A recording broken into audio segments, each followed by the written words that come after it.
Omicron के मामले बढ़ने पर धारा 144 लागू कर दी गई है। मुंबई में पिछले 24 घंटे में ओमिक्रॉन के 3 केस मिले हैं। ओमिक्रॉन संक्रमण को रोकने के लिए धारा 144 लागू कर दी गई है। अब तक महाराष्ट्र की बात करें तो इस सूबे में कुल 17 मरीज ओमिक्रॉन के मिल चुके हैं और सबसे ज्यादा मरीज इस वक्त देश में ओमिक्रॉन के महाराष्ट्र में ही हैं। आपको मालूम होगा दूसरी लहर में महाराष्ट्र में बहुत ज्यादा हमने केसेस देखे थे और महाराष्ट्र में खासकर मुंबई में काफी केसेस बढ़ गए थे और काफी महाराष्ट्र ने दूसरी लहर में कोरोना के दंश को झेला है।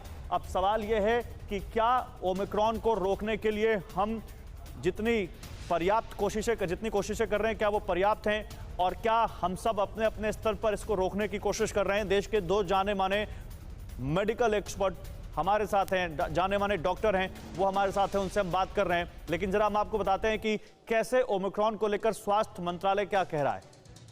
आप समझिए, स्वास्थ्य मंत्रालय कह रहा है कि ओमिक्रॉन कितना खतरनाक है, कितनी तेजी से फैलता है, ये 2 हफ्ते में पता लगेगा। यानी अभी हमें बहुत सावधान रहने की जरूरत है। ओमिक्रॉन वेरिएंट से संक्रमित किसी भी मरीज में गंभीर लक्षण नहीं देखे गए, ये भी स्वास्थ्य मंत्रालय ने कहा है। इसके अलावा वेरिएंट के खिलाफ लापरवाही बरती गई तो ये जानलेवा साबित हो सकता है। तो अगर आप ये सोच रहे हैं कि अभी तक अगर किसी में गंभीर लक्षण नहीं दिखे तो आगे नहीं दिख सकते हैं, ये आपकी गलतफहमी हो सकती है। वैश्विक हालात चिंताजनक हैं, मास्क और वैक्सीन दोनों ही बहुत जरूरी हैं, ये देश के स्वास्थ्य मंत्रालय ने कहा है। आईसीएमआर क्या कहता है? ओमिक्रॉन अभी हेल्थ सिस्टम पर बोझ नहीं लेकिन सतर्कता जरूरी, ये कहा गया उन्होंने। यानी बहुत ज्यादा मरीज अभी नहीं आ रहे हैं लेकिन हो सकता है कि आगे मिल सकते हैं।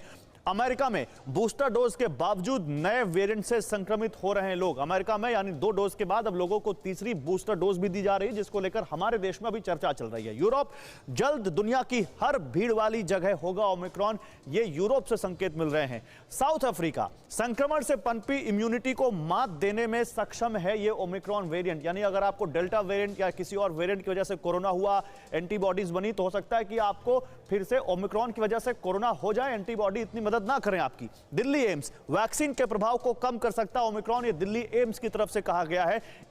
यानी वैक्सीन लगवाने से कितना असर पड़ेगा अभी डॉक्टर से पूछते हैं। लेकिन आईआईटी कानपुर क्या कह रहे हैं? भारत में डेल्टा के मुकाबले ओमिक्रॉन ज्यादा तेजी से फैलेगा, ये आईआईटी कानपुर की स्टडी कहती है। फरवरी 2022 में रोजाना 1.5 लाख केस आ सकते हैं, यानी जनवरी फरवरी में देश में कोरोना की तीसरी लहर ओमिक्रॉन की वजह से आ सकती है। ये देश के एक बहुत प्रतिष्ठित संस्थान आईआईटी कानपुर का दावा है। आइए चलते हैं अपने मेहमानों के पास। हमारे साथ 2 जाने माने डॉक्टर हैं। देखिए वली साहब, ये हमने स्वास्थ्य मंत्रालय, IIT Kanpur, America, Europe, south Africa, हर जगह की चीजें बता दी, कहाँ क्या